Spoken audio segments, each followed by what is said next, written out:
las 7:02 de la mañana les tenemos los 5 temas que usted necesita conocer para estar bien informado. Esta noticia le está dando la vuelta al mundo. 89 personas murieron y 250 o más están desaparecidas por el naufragio de la embarcación en que viajaban.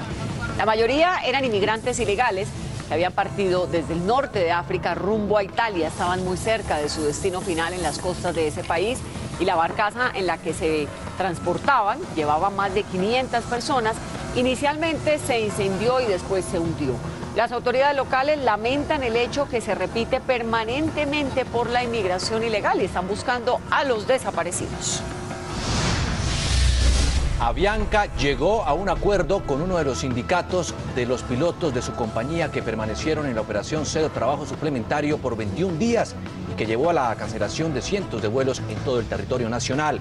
Según anunció el presidente de la compañía, Fabio Villegas, entre los acuerdos se logró un incremento salarial para los aviadores de cerca del 11%. Y hoy se reanudan los diálogos en La Habana, en Cuba, entre delegaciones del gobierno y las FARC. Y en este nuevo ciclo, los representantes de las partes retomarán el tema de participación política. El reinicio de los diálogos se da en medio de la polémica por el supuesto viaje de políticos y otras personalidades de la vida civil a encuentros no autorizados por el gobierno con los delegados de esa guerrilla en Cuba.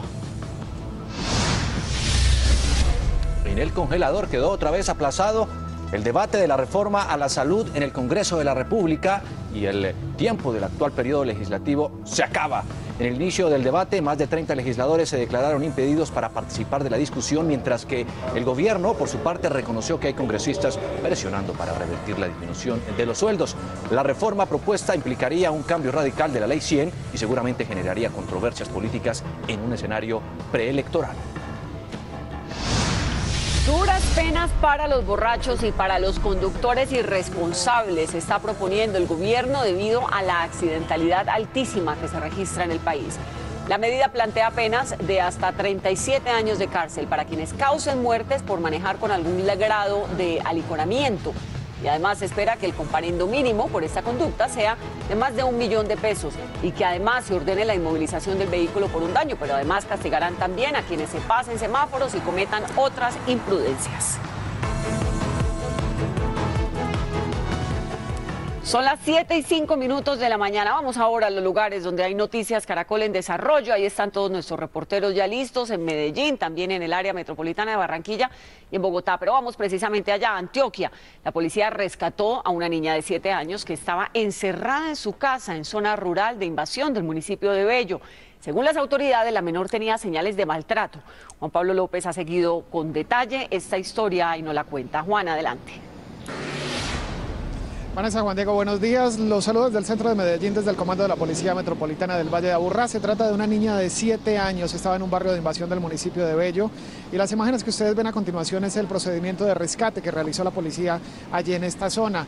La niña estaba a cargo de sus hermanos, estaba viviendo con otros 4 primos, además de su hermano infante de 4 años también, y estaban a cargo de 2 menores de 13 y 16 años.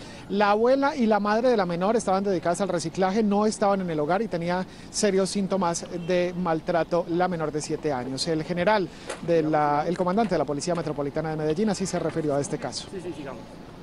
Cuando intervenimos de esta manera, lo que encontramos es obviamente estas quemaduras de las que estoy hablando y en una condición de desnutrición muy fuerte de la menor. Ella tiene 7 añitos, pero pareciera como de 4 por esta condición. Este caso se logró resolver gracias a la denuncia de la comunidad, por lo que la policía de Infancia y Adolescencia está pidiendo que en este tipo de casos también se denuncie al 123 y que ahí podrían actuar ya las autoridades en contra del maltrato contra los menores de edad. Información desde Medellín, Juan Pablo López Velázquez, Noticias Caracol. Gracias, Juan Pablo. Y pasamos a Barranquilla, donde con retratos hablados la policía busca a los delincuentes que con navajas se robaron más de 100 millones de pesos de un banco en el área metropolitana el pasado 30 de septiembre. Argemiro Pion nos explica de cuánto es la recompensa por esta información. Argemiro, buenos días. Juan Diego, buen día. Pues la policía está ofreciendo 5 millones de pesos a quien dé información que permita capturar a los delincuentes que hurtaron más de 100 millones de pesos en el Banco Agrario aquí en el municipio de Puerto Colombia. Lo que ha revelado la policía en las últimas horas también es que estos delincuentes ingresaron al banco con 2 navajas, y no con armas de fuego como se creía inicialmente. Con 2 navajas redujeron a los empleados, los amenazaron de muerte y se apoderaron de la millonaria suma. Lo que ha dicho la policía también es que es muy sospechoso de que el banco no le haya informado a la autoridad en el momento en que iban a abrir la bóveda como normalmente se hace. Lo que dice la policía es que allí se violó el protocolo de seguridad y por eso pues se adelantan las investigaciones. Los retratos hablados fueron elaborados gracias a las pistas que entregaron los empleados del banco y algunos habitantes de la comunidad que pudieron ver a los delincuentes cuando escapaban en 2 motocicletas con otros 2 cómplices. Son hombres que lucen con gorras, con lentes, uno de nariz chata, otro de nariz finella, y pues repetimos, la policía está ofreciendo 5 millones de pesos a quien los reconozca y entregue la información para poder capturarlos. En Puerto Colombia Atlántico, Argemiro Pion, Noticias Caracol. Argemiro, gracias. Y regresamos con Jennifer Montoya, que nos tiene más detalles sobre las propuestas que está presentando el gobierno nacional para castigar a los conductores irresponsables. Las penas van hasta los 37 años de cárcel. ¿Y qué otras sanciones hay? Jennifer nos cuenta. Jennifer. Vanessa, pues aparte de la pérdida de la libertad, son sanciones millonarias y la pérdida del pase hasta por 15 años. Las razones que esgrime el gobierno son de peso. En lo que va del año han muerto casi 4.000 personas en accidentes de tránsito, pero hay que decir que accidentes no solo causados por conductores borrachos, sino por conductores irresponsables que se pasan por alto todas las normas de tránsito. Pero los invito a que veamos qué más dice la propuesta del gobierno. Duras penas, no solo para conductores borrachos, sino para quienes conduzcan irresponsablemente, propuso el Gobierno Nacional al Congreso de la República. Los castigos planteados por el Ejecutivo abarcan hasta penas de 37 años de cárcel para los conductores que infrinjan las normas. El consejero presidencial para la Seguridad Ciudadana, Francisco Lloreda, explicó. Cero tolerancia con el alcohol y no vamos a establecer sanciones en razón de qué tan alcoholizada está la persona, qué tanto tomó la persona. Las razones del gobierno son de peso. Según estadísticas de la policía, este año han ocurrido 21.808 accidentes de tránsito en Colombia, que han dejado 3.933 víctimas fatales. El número de lesionados supera los 28.000, la mayoría de ellos son motociclistas. La propuesta del gobierno incluye a los conductores que pasen un semáforo en rojo, que conduzcan a alta velocidad y que vayan en contravía, entre otros. Y sobre las causas más frecuentes de estos accidentes, Noticias Caracol le preguntó esta semana a la directora de Seguridad Vial en Bogotá. Esto nos respondió. Para conductores está la de no respetar las señales de tránsito, transitar con exceso de velocidad, no respetar la prelación ni de los otros conductores de vehículos ni de los peatones y no conservar la distancia de seguridad. Siguiendo con las estadísticas, el consumo de alcohol aparece en 7 de cada 100 accidentes de tránsito en las que hay víctimas mortales. El exceso de velocidad y el desacato a las señales de tránsito generan 1 de cada 4 casos con muertos. Las penas propuestas por el gobierno son drásticas. Crear el delito de homicidio por conducción temeraria, que sería equiparable al homicidio simple y que hoy tiene una pena mínima de 17 años y una máxima de 37.5 años. 13 años de prisión al conductor irresponsable que genere lesiones permanentes a sus víctimas. Las multas en este caso podrían llegar hasta los 3 millones de pesos, carros inmovilizados y suspensión del pase hasta por 15 años. A quien registre 0,20 miligramos de alcohol se le impondrán multas. Actualmente los castigos comienzan con 1 grado de alcohol. El debate apenas comienza y es el Congreso de la República el que tiene la última palabra. Y es que sin duda esta va a ser una propuesta que va a generar bastante debate y controversia en el país. Por lo pronto, el defensor del pueblo y el fiscal general de la Nación ya se pronunciaron y dijeron estar contra las políticas que aumentan las penas porque dicen que el tema de accidentalidad en Colombia es un problema de raíces sociales. Jennifer Montoya, Noticias Caracol.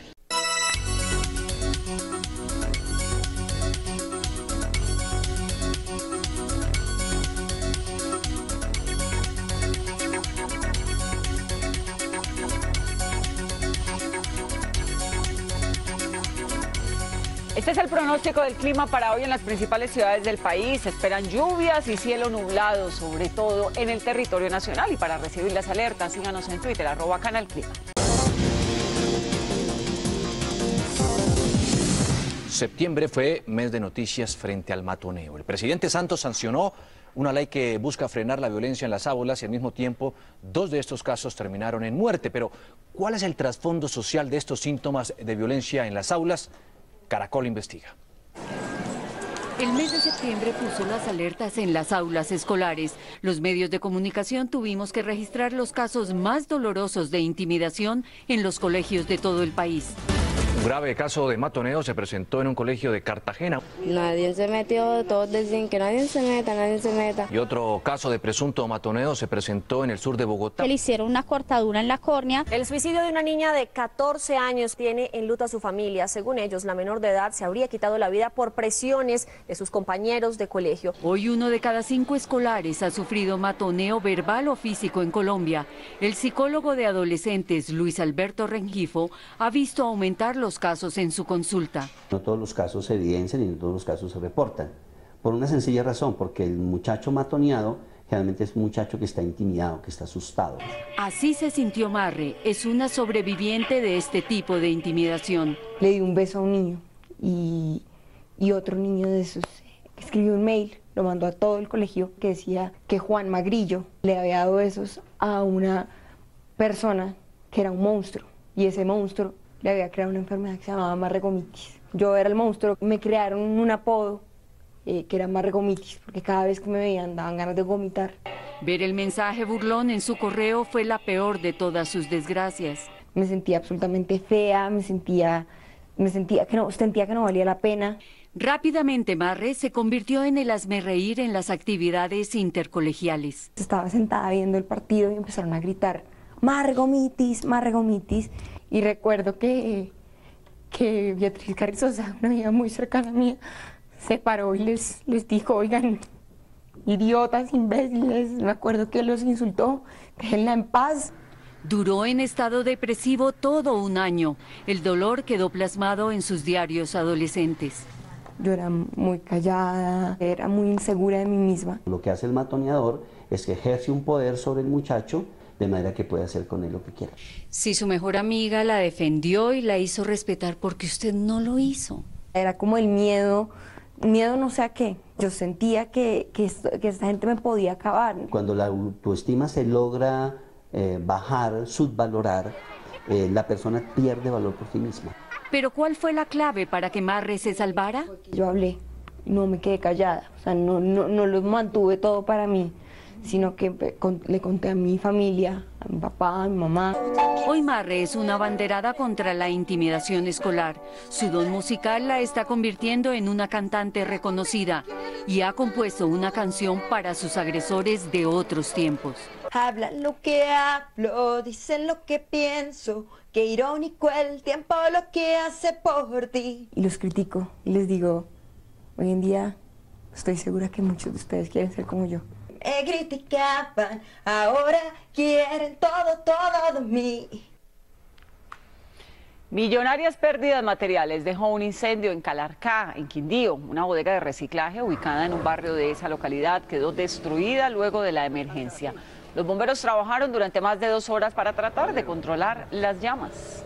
Una familia que residía en una vivienda vecina fue evacuada preventivamente. Las autoridades investigan las causas de la conflagración. 7:43, esta historia sí es verdaderamente increíble. En Zipaquirá, Cundinamarca, construyeron una autopista que termina en un potrero. La noticia fue publicada en exclusiva por el diario El Espectador y me acuerdo del titular, es más, autopista. Juanita Gómez estuvo en el sitio y nos preparó el siguiente informe. Pues hace poco más de un año esta vía quedó completamente detenida. Nosotros nos encontramos en el punto exacto donde la obra para completamente, queda abandonada y lo único que se alcanza a ver es esta terminación a medias y luego sí todo el potrero. Lo que quedó faltando fue una glorieta que comunicaría a las poblaciones de Zipaquirá con Ubaté y Briceño y finalmente con la ciudad de Bucaramanga. Nosotros decidimos hablar con el presidente de la Agencia Nacional de Infraestructura, quien nos explicó que en el año 2012 se terminó el contrato con la concesión vial Los Comuneros. Esto fue lo que nos contó. Esa concesión originalmente era la que tenía a cargo todas estas obras, pero revirtió, digamos, antes de lo planeado al Estado y nos vimos en la situación de buscar otra alternativa más económica y que nos garantizara el mantenimiento de la obra en los próximos años. La Agencia Nacional de Infraestructura también ha informado que la otra semana la nueva concesión, que es de Vinorte, firmará un otro sí. Luego, en aproximadamente 2 meses se realizarán unos estudios para poder terminar la obra y ya empezaría nuevamente la construcción en aproximadamente unos 6 meses, es decir, hasta junio de 2014 esta vía quedaría completamente lista. Pero lo cierto es que esta vía que ustedes ven en este momento, que quedó completamente abandonada, deja pérdidas millonarias. Juanita, gracias. Y el ministro de Defensa, Juan Carlos Pinzón, continúa su gira por Centroamérica. Carlos Barragán ha estado acompañando al ministro y nos envió el siguiente informe desde República Dominicana. Jamaica le envió una carta a la ONU en la que manifiesta su preocupación por el fallo de La Haya en el litigio Nicaragua-Colombia. Advierte que sus intereses se ven afectados con este fallo. El ministro de Defensa de Colombia, Juan Carlos Pinzón, se reunió en las últimas horas con A.J. Nichols, canciller de Jamaica. Le ofreció cooperación militar y, por supuesto, ayuda que recibirá el gobierno a partir del próximo año. Las conclusiones del ministro de Defensa de Colombia. La idea es que en próximos meses viaje el ministro de Seguridad de Jamaica para que vea la experiencia de nuestros guardacostas, la experiencia de nuestra policía en esa lucha contra el narcotráfico y a partir de ahí podamos ofrecerles capacitación y entrenamiento que es tan conveniente para la seguridad de nuestras naciones. Guatemala y Colombia también firmaron un acuerdo que le permitirá a las armadas de los dos países hacer operaciones conjuntas contra el narcotráfico en el Pacífico y en el Atlántico. Estos son los detalles entregados a través del ministro de Defensa de ese país.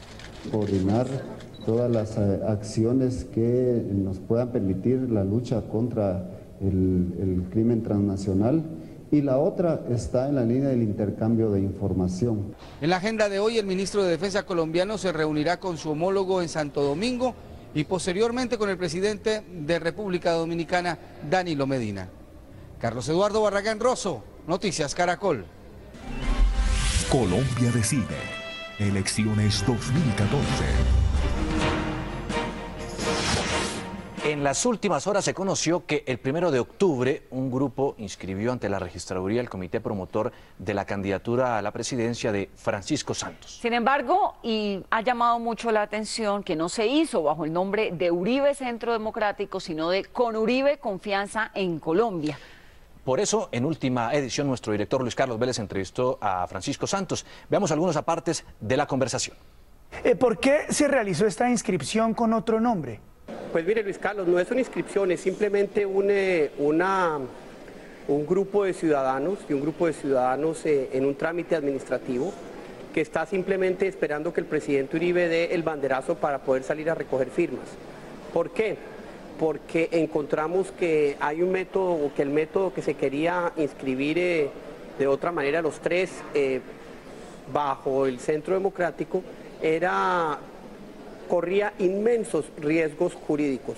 Por eso, pues, uno de los mecanismos que se ha discutido es buscar que cada uno de nosotros recoja firmas, vamos a la consulta una vez recojamos las firmas y estemos absolutamente blindados jurídicamente. Pero si le tuviéramos que preguntar a usted, ¿cuál es ese detalle, ese elemento en el cual usted no está completamente de acuerdo con el expresidente? ¿Cuál sería? Pues mire, yo creo que eso es una pregunta en la que todos tenemos nuestros propios defectos. Él mismo lo ha dicho a veces. Una de las cosas que más le hace daño es que a veces, como se dice, se deja fogonear. Como se dice en la calle, tiene el fusible cortico. Ahora, en días pasados, Oscar Iván Zuluaga, también precandidato del Centro Democrático, le pidió a José Obdulio Gaviria que se retirara de la lista del Senado. ¿Están en el mismo partido? ¿Usted qué opina de esa petición? Hombre, yo creo que eso ya es un incidente que pasó. Tenemos que pasar la hoja. Esto va a ser tan difícil que necesitamos ir unidos. Lo que tenemos que estar absolutamente claro todos, y yo soy el primero en decirlo, es que la lealtad hacia el presidente Uribe tiene que ser absoluta, 1. 2, que el camino que tenemos que caminar en los próximos meses tiene que ser un camino absoluto de unidad. Doctor Santos, ¿en qué momento se rompe, digamos, esa lealtad, o en qué momento se debe romper el seguir al pie de la letra esos lineamientos para evitar que los opositores suyos, en su caso, digan, ¿sabe qué? Pacho Santos, Francisco Santos es simplemente un títere, un intérprete del expresidente Álvaro Uribe? Pues lo primero es que yo sí soy un intérprete del expresidente Álvaro Uribe, yo interpreto sus políticas, yo soy las ideas que gobernaron a Colombia del 2002 al 2010 y que van a gobernar a Colombia del 2014 al 2018, pues son esas ideas las que uno tiene que interpretar y con las que uno tiene que construir. A mí, yo no tengo los problemas de egos que otros tendrían de tener a Álvaro Uribe como un socio absoluto y leal, como un partner en este equipo que fue durante 8 años el que transformó a Colombia.